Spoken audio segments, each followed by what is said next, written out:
daily yoga practice for lower back relief. So for me, this practice was nothing short of miraculous because this time last week, I couldn't even stand up or walk without being in excruciating pain, to the point where I had to go to the ER, and I got great medical advice and pain relief.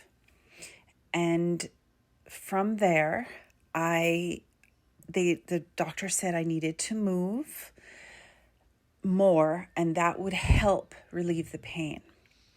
So the fact that I acknowledge that my being able to get on the ground and do child's pose after that is nothing short of miraculous. So in child's pose, we're rounding the back, lengthening the back in both directions, towards the floor with the forehead and the hips towards the heels. This is a yin yoga practice. For the sake of this video, I have shortened all of the poses. Traditionally in yin yoga, we hold the poses upwards of 2 minutes so that we get the maximum benefit for our connective tissues. So everything that encircles the muscles, the joints, and all of our structure, the connective structure, which is why we hold the poses for a certain amount of time.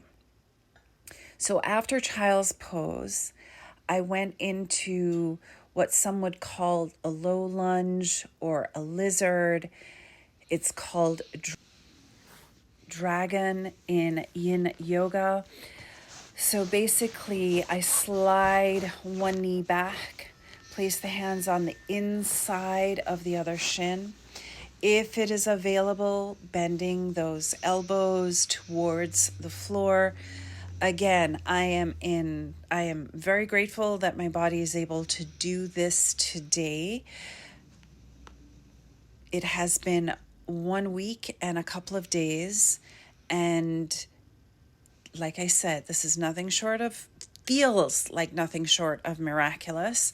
The last time I had back pain to this degree, it took weeks for me to find relief. It was during the pandemic, and I didn't know that for the muscular strain, I needed to move rather than rest. And I did. I rested, and consequently now I know that that was something that the muscular pain didn't like. My muscles were freezing up, and it made the pain worse. So I acknowledge that this may seem like a stretch. My room is cold, so yes, I am wearing socks and a little scarf here. So switching sides for the other hip, the other side. My forearms are on the floor, so I'm stretching the inside of the hip of the leg that's extending backwards, and I'm stretching the outside, so the glute side of the knee that is bent and on the outside of the elbow. The breath is long, deep, slow, controlled. And this also helps the connective tissue, particularly in the hips. Our hips are weight-bearing. They do a lot of work, and there's a lot of little tendons and ligaments and a lot going on there. So this really benefits our hips a lot because our hips support our spine.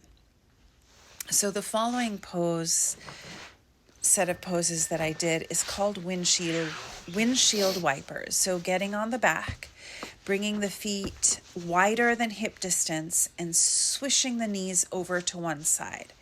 So you can see that this is a big stretch on that lower back, that lower hip that is facing the camera. The first time I did this yin practice while I was recovering from the strain that was in my lower back, this I had to go in. It actually took me a long time to get into this pose. So that was much less than 2 minutes. However, see, I had to negotiate a little bit with my hips to make sure that this worked. So this is a big stretch in the front of that thigh and in the lower hip, the lower back on that side.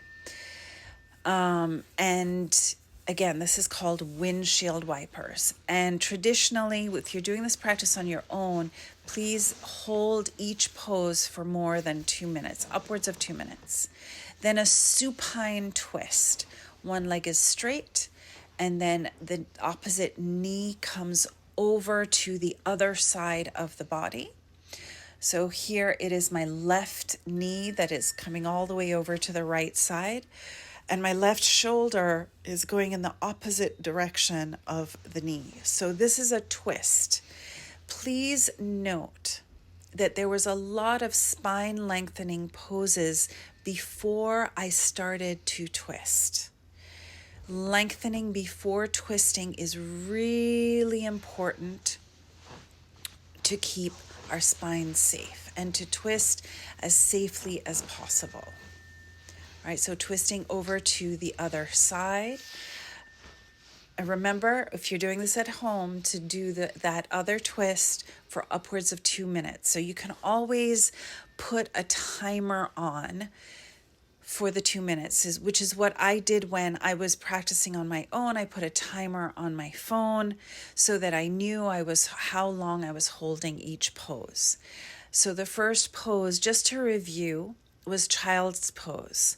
When I first practiced it, I did that for 5 minutes. Then there was 2 low lunges or lizards, remember 2 minutes each, then windshield wipers, and then Shavasana.